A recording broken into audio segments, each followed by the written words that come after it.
Au cours de son bref séjour de travail dans la ville historique de Boma, après avoir lancé officiellement les travaux de construction du stade Joseph Kasavubu ex-Sokol, le gouverneur de province Dr Guy Bandundu-Nguidi a échangé tour à tour avec plusieurs organisations de la ville. Il a commencé par la délégation de l'entente urbaine de football de Boma. Le premier sportif de la province les a rassurés de son accompagnement pour le bon déroulement du championnat local. Excellence à Bisso, on ne s'attendait pas à surprendre Bisso.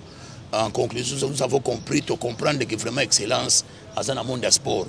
Tout ça qui n'a pas inquiété de belé, tout le championnat IBM, mais excellence à CDC, inquiété nous c'est outil nabiso. Vraiment tout c'est payé. Ensuite, le chef de l'exécutif provincial a eu un tête-à-tête avec la société civile ainsi que l'équipe des experts du projet en exécution dénommé Boma Ville Durable. Et pour lier l'utile à l'agréable, les conditions des établissements sanitaires ne pouvaient nullement échapper le patron de la province. Le docteur Guy Bandou a prêté l'oreille attentive au médecin directeur de l'hôpital général de Boma, docteur Joséphine Koua Banyangomuka, qui a étalé les défis auxquels l'hôpital public fait face. Il était prévu dans l'agenda du gouverneur de province de palper du doigt l'état des lieux de cette grande formation hospitalière.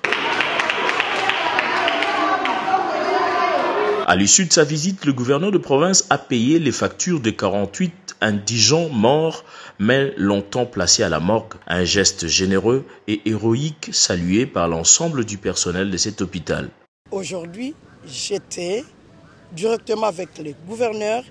J'ai eu un entretien, comme il est papa, il est médecin, il est le 01 de la province.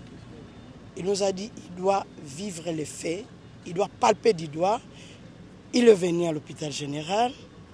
Nous sommes entrés à la morgue, jusque là où il y a les corps.